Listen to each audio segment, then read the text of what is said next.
منهم بعضی از یا من کسی بود قصصنا علیک که ما بیانی داستانش بالایت کردیم و منهم بعضی از یا من کسانی اسلم نقصص علیک که سری تو داستان بیان نکردیم. از امو خاطر انبیاء علیهم السلام تعداد واقعیش در حدیث صحیح ثابت نیست. در حدیث ضعیف 1,24,000 آمده، در حدیث صحیح ثابت نیست. از امو خاطر انسان به کل انبیاء هر قدر که از جانب الله آمده عقیده داشته باشه. و ما کان لرسول، قرآن بیان میکنه این مردم ها بدبخت ها زمانی که می آمدن پیغمبران باز شروع میکردن برای بهانه خواستن که ما چرا ایمان نمیاریم، ما از پیشش معجزه خواستیم برای ما ناورده، ایره بری خود بهانه جور میکردن. حالی پیغمبر بشینه که هر دفعه احمد یک معجزه طلب کنه، محمود دیگه دیگهش دیگه تمام روز فقط معجزه باشه و پیش کنه و که مردم ایمان بیاره. الله جواب دندان شکن به بهانه جویا میده که بهانه جویا اگر پشت حقیقت میگرده خو هر پیغمبر معجزی واقعی داره که تصدیق نبوتش میکنه. اگر نیکی بهانه جویی میکنی ای تو رام فکر نکنی که پیغمبر الله هست، نعوذ بالله. و معجزه در اختیار خودش است، معجزه در اختیار الله هست. قرآن بر ما میگه و ما کان لرسول نیست برای پیغمبر آیاتی که آوردن کنه بیاره به آیت یک معجزه را الا باذن الله، مگر به حکم کی؟ به فرمان الله. معجزه در اختیار پیغمبر است؟ نیست. قرآن برات میگه کرامت در اختیار ولی است؟ نیست. الله میاره. فاذا جاء امر الله، وقتی که فرمان الله برسه، وقتی که برسه فرمان الله تبارک و تعالی، قضی بالحق، فیصله کرده میشه به حق. مفسرین میگه مراد از فیصله به حق در دنیاست، یعنی الله عذاب میاره بالای از یا یکی. فاذا جاء، وقتی که بیا امر الله، امر الله تبارک و تعالی، یعنی در او روزی است که قطعا الله تبارک و تعالی دروازه های توبه را سر از جا بسته میکنه و راه برگشت طرف دنیا را سر از جا مسدود میسازه. باز نمیتونه که دنبال عمل سابقی خود بگرده. الله میگه قضی بالحق، فیصله کرده میشه به آن چیزی که انصاف است. یک قضیه فیصله کرده میشه بالحق، به واقعیت، به یقینا فیصله الله میشه، یا در عذاب دنیا یا عذاب آخرت یا اردو. آیت شامل اردو میشه. و خسر هنالک المبطلون، تاوانی میشه، ظاهر میشه تاوانی شدنی. این میجه المبطلون، باطل پرستا. چرا؟ کلی سرمایه عمره فقط و فقط از دست داده. الله الذی جعل، اونجا روشن بشه خساره واقعا که در دنیا مردمای باطل پرست خساره و تاوان خدا نمیدانه که ما در خساره هستیم، بلکه یا خو غرور داره یا خو کشوفش داره. لیکن وقتی که در او سرحد برسه باز برش معلوم میشه که ما چی تاوانی عظیم کردیم. الله چی سرمایه بر ما داده بود، ما الله چی اعضای چی قوتهای بر ما داده بود که میتونستیم انواع کامیابی آخرت کمایی کنیم، لیکن ما غافل شدیم، ما راه مقابله را در پیش گرفتیم. الله الذی، خساره روشن شدن خساره به این خاطر است که نه تنها قطعی سرمایه مطلقی سرمایه از دست رفته، بلکه قطعی سرمایه عذاب بر خود خریداری کرده، بدبختی را بر خود خریداری کرده.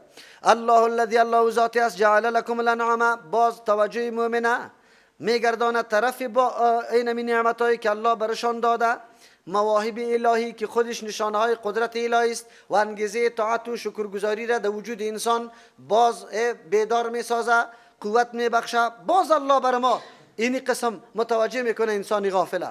الله الذی، الله ذاتی است، جعل لكم، که برای منفعت شما گردانیده، یعنی پیدا کرده، الانعام، چارپایا را، لترکبو، که شما سوار شوی، منها، از زمین چارپایا، و منها، بعضی از یارا، تاکلون، شما بخوری از گوشتشان، از شیر و هم گپایشان، و لکم، برای شما فیها، در این چارپایا منافع، منفعت های گوناگون است. چرا پشم، از پوستش، از همه چیزایش منفعت ها گرفته میره. ولی تبلغو، و دیگه که شما برسی علیها، بالای چارپایا که سوار شده باشه، حاجتن، به مو قصدی که فی صدورکم، در دلها داره، یعنی بنیت تجارت میره، علم میره، برای جهاد میره، هر مقصد و آرزویی که داره سریمی حیوانات شما خود میرسانه، در حالی که تنها به پای خود شما نمیتونستی که برسه. خصوصا این موضوع را چیست فن جدید خوب منکشف ساخت. از یک منطقه که به هزاران کیلومتر دور است، چطور شده میتونه که انسان در 1 ساعت، 2 ساعت، 4 ساعت، 5 ساعت در اون نقطه برسی؟ الله براتان اینمی چیزا را پیدا کرد.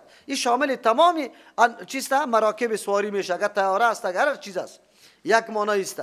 ولی تبلغوا علی حاجتا فی صدورکم، که برسه بالای از یا همون مقصدی را که در دلها داره. بعضی مفسرین میگه مراد از پیشش مقاصد شخصی است. یک آدم تفریح میره، یک آدم سیل میره، یک آدم سیاحت میره، اینی کارا را، اینی مقصد داری سرش میروی. دو سوم نکته در اینجا دیگه هم است که شما برسه به اینمی چیزایی که سرش سوار میشه حرکت میکنه، به او حاجتایی که در سینه هایتان است. حالی در سینه های انسان ها سیر و سفر است، در سری کلی دنیا باید گردش کنه. آیا برای در سیارات تحقیق مطالعه بکنه؟ الله امی رقم استعداد به انسان داد که همچو مرکب بری خود پیدا بکنه که سرش حرکت بکنه. راکت ها اختراع شده که یاره در فضا فیر میشه و یا قطش سیر و سفر بکنه تا کجا را. و علیها بالای نمی چارپایه، و علی الفلک بالای کشتی تحملونه بار برداشته میشوی، یعنی سرش سوار میشه. مشکلات اما مال و داراییتان از یک نقطه تا دیگه انتقال میکنه. کی از کدام ذات است که امیر براتان تعلیم داد و آب ای رقم پیدا کرد و خاصیت به چوب داد. و یوریکم آیاتی، شما را تاکیدن الله بر ما عالی باز امر میکنه و اقرار از خودی ما میگیره. و یوریکم آیاتی، شما را نشان میده انواع نشانهای قدرت خدا، نعمتای خدا. فای آیات الله، پس کدام یک از اون نشانه های قدرت الله را، نعمتای الله را تنکرون، شما انکار میکنی؟ از نشانه های قدرت انفوسی جانتان یا آفاقی بیرون جانتان، بلکه هر جا که نظر بندازه آثار قدرت الله تبارک و تعالی را مکمل مشاهده میکنی. نعمتای الله تبارک و تعالی برایتان نمایان است، کدامش انکار میکنی؟ میتونی انکار کرده؟ اینی را میگه قرآن همیشه از خود ما پس از ما جواب طلب میکنه. چرا؟ بعد از تفکر عمیق که انسان خودش مجبور به جواب شوه، این بسیار خوب است. چرا که جوابی که از سینه خود بجوشه او بسیار تاثیر داره.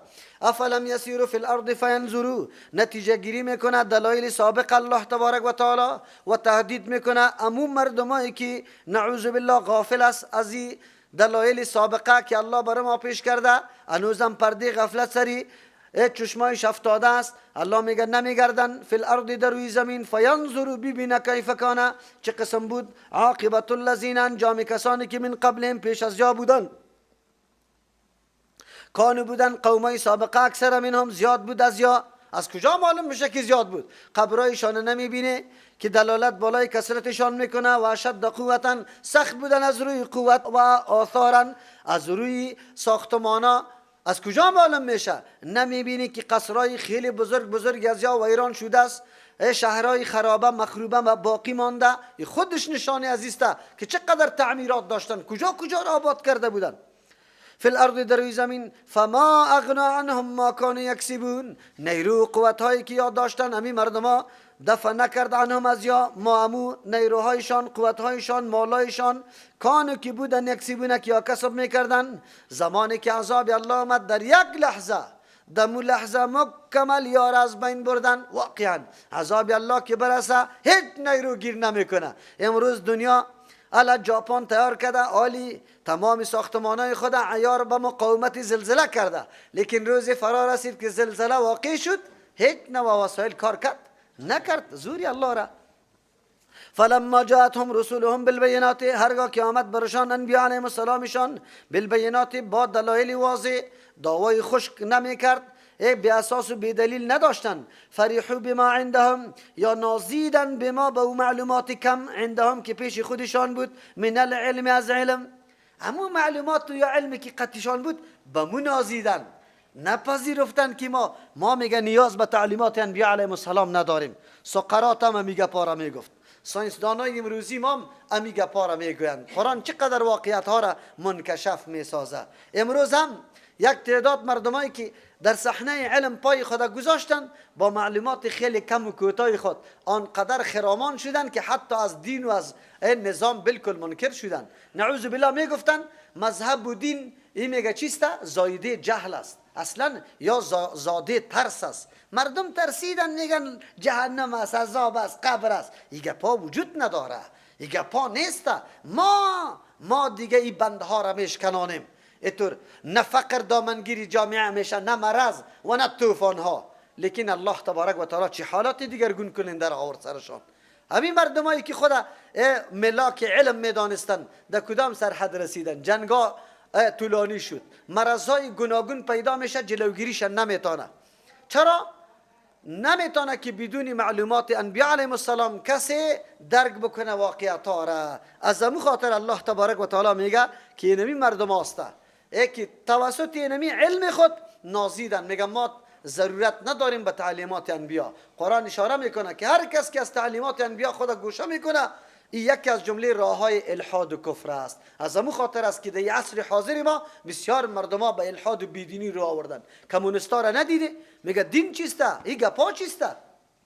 محدودیت ها را سر ما میگذاره. لیکن الحمدلله روز به روز اگر هر دانشمند تحقیق میکنه با جز از اینکه اعتراف به قوت و قدرت الله بکنه و تسلیم شود به هدایات پیغمبر، قرآن مطالعه میکنن، تحقیقات 400 ساله خود در یک آیت قرآن مشاهده میکنن، خود به خود معترف میشه که بله پیغمبر خو این آلات نداشت، این وسایل نداشت، چطوری نکته ها را برملا کرده و بیان کرده. از همون خاطر اعتراف میکنن. ولی با تاسف ما در جامعه مسلمانای ما یک تعداد رو آوردن نعوذ بالله فرار از دین میکنن، گریز از دین میکنن که نه دین خوب نیست. این سبب عقب ماندگی ما است. سبب عقب ماندگی ما است که ما از قرآن دور زندگی کردیم، در جامعه خود تطبیق نکردیم.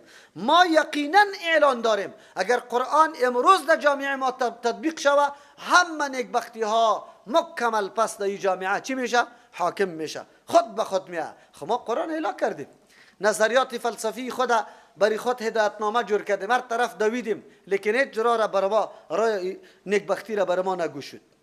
فریحوا بما عندهم، نازیدن با آن چیزی که به نزد خودشان بود، من العلم، از علم.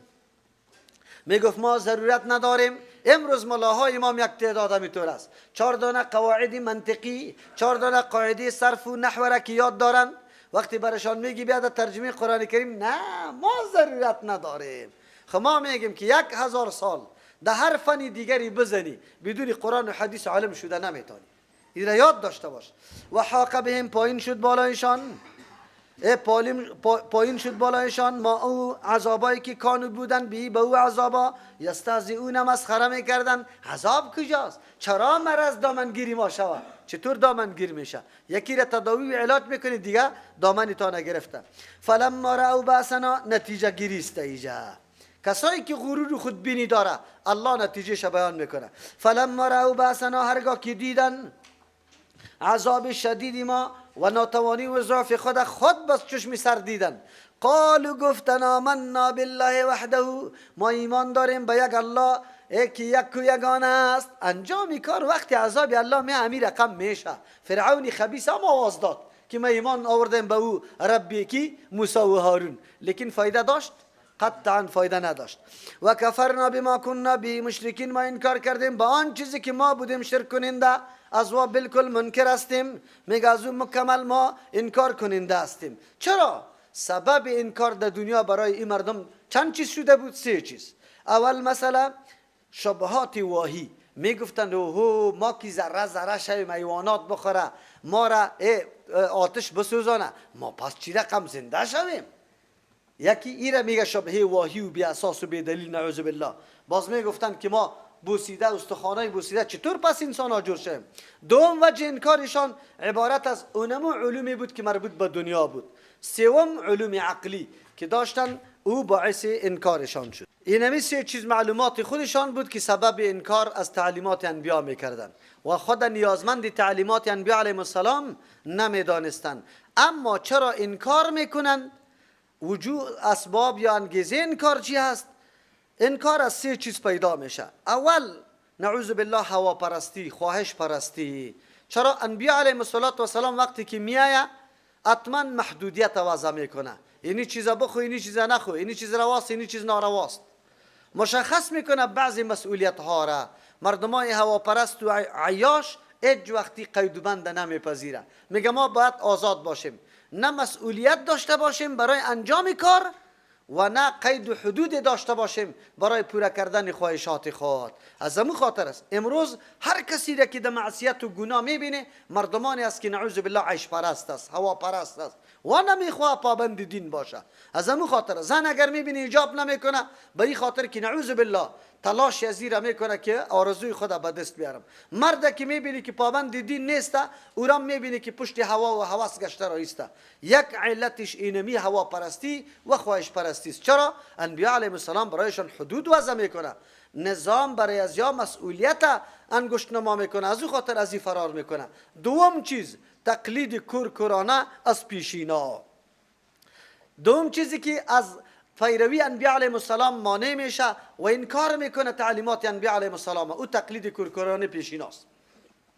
سابقای خودم میبینم میگه واد اینمی را روان بودن، از او خاطر ما روان میشیم با وصفی که تحقیق جدید یار راه حق نشان میده، لیکن نه نه نه نه نه ما دین پدرای خود اعلا کردنی نیستیم. همین نقطه فعلا در جامعه ما خیلی زیاد است که وقتی تو از قرآن برش بیان میکنی نه چیزی که بابا و پدرم کده او را ما اعلا کردنی نیستم، بابایم پایبند فلان آقا بود، پدرم بود، من در تایبندش هستم، من اعلان نمیکنم. سوم چیز که نعوذ بالله سبب انکار یا پیروی از انبیاء علیهم السلام میکنه اعتقاد فاسد است. زمانی که از پیش عقیده فاسد داشته باشی گنده نعوذ بالله این تو را مانع، چرا تو را موقع نمیده که تحقیق و مطالعه بکنی، میگه بس عقیده خود حق میدانی از او خاطر پشت تحقیق و مطالعه نمیگردی. انسان که یک کمی تردد برش پیدا شوه، یک کمی تردد پیدا شوه او پشت تحقیق و مطالعه میگرده. من همین دوستای خودم میگم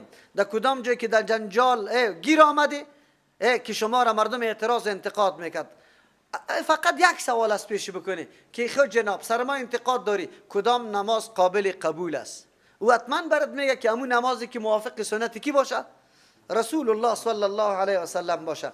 بگو خیلی خوب اگر موافق سنت رسول الله نبود یعنی اون نماز قابل قبول است و خود میگه که نه قابل قبول نیست، بگو خیلی خوب شما که نیت در زبان میکنی را پیغمبر کرده یا نه، سندش برام بیار. شما که در گوشه خود دستار اینطور میچسبانه انگشتایتان اینطور قاط کده گرفته و اینجا دکه داده رویستی، امیره برای ما دلیل بیار. شما که 4 انگشت مسافه پایتان نمیگیره امیره برای ما دلیل بیار. معلوم شوه که نمازتان موافق سنت هست یا نه، که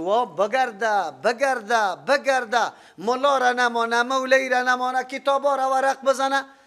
چند فایده کرد؟ یک فایده خویی کرده که واره یک کمی متوجه حدیث ساخته، آلی مجبور است کتاب حدیث پیدا کنه او را ورق بزنه. دوم فایده ای کرده که آلی پیشتان خجالت زده میشه، دیگر روز که تو را میبینه خود گوشه میکنه، که تو را میبینه خود گوشه میکنه. آلی میترسه که آلی برام نگویه که همون مطلبی مرا بیار، مطلبی مرا بیار. اینی را میگه این انسان که یک کمی تردد داشته باشه رای تحقیق دا پیش میگیره. چرا که برات پیدا شد بعد تو پشت ازی بگردی. از همون خاطر ما با مردم یک فرمول میدیم، یک فرمول نمیست همیشه بلا دلیل بی سند تابعداری چیز نمیکنیم. هر چیز که دلیل و سند داره علی رأس و العین، اگر او مذهب است، اگر او عالم است، اگر او پیر است، اگر او فقیر است، هر کس که دعوا داره که پشت سر ما بیا گپ مرا بپذیر، با دلیل میپذیریم بیادرم. اگر هر کس هستی اگر دلیل نداری دیگه معذرت میخوایم، جای با جای استاد میشیم، خلاص. امی نکته را در ذهنتان بگیره، قطع خود داشته باشه اسلحه بزرگ است. فقط که دلیل نداشت خلاص ترک کنشه. فلم یکن ینفعهم ایمانهم، اینی نتیجه غرور و غفلت است که انسان در سرنوشت میرسه که اونجا چشمای انسان باز میشه، واقعیت ها را میبینه لیکن موقعش نیست. توبه میکنی، رجوع میکنی، لیکن در وقتی است که هیچ فایده برات نداره. فلم یکن ینفعهم، نیست که نفع بده یاره ایمانهم، ایمان وردنشان در این وقت. لما رأوا بأسنا، هرگاه که عذاب ما را ببینه، مراد از عذاب یعنی حالات آخرت مشاهده کنه.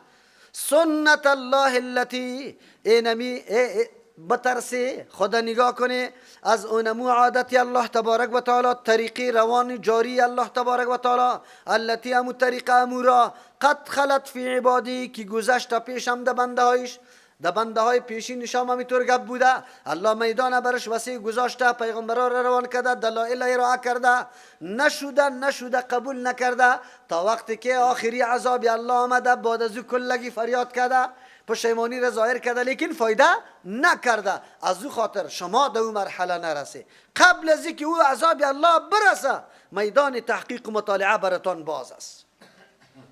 هر روز کتاب الله برای شما دعوت میده که لعلکم تعقلون، لعلکم تتذکرون، لعلکم تتفکرون. قرآن براتان چالش داده رویسته که سعی کنه از این کار بگیره، نه که همینطور روان هستی. برای تحقیق مادیات دنیا 1000 مطالعه میکنی، از هر کس پرسان میکنی کدام کسب خیلی فایده داره، کدام دکتر خیلی چیست ماهر است که مریض پیش ببرم. آیا برای عبادت خود، برای آخرت خود تحقیق میکنی یا نه؟ یک کمی مطالعه خوب بکن، برای تو خود حق معلوم شود. و خسر هنالک الکافرون، روشن میشه، واضح میشه، تاوان دینمیجه الکافرون، از او کسانی که همیشه انکار میورزیدن، نمیپذیرفتن، نه من قبول نمیکنم. حتی ماده پذیرفتن ایج در وجود خود از محو کرده بود. سبحان ربك رب العزة عما يصفون وسلام على المرسلين والحمد لله رب العالمين.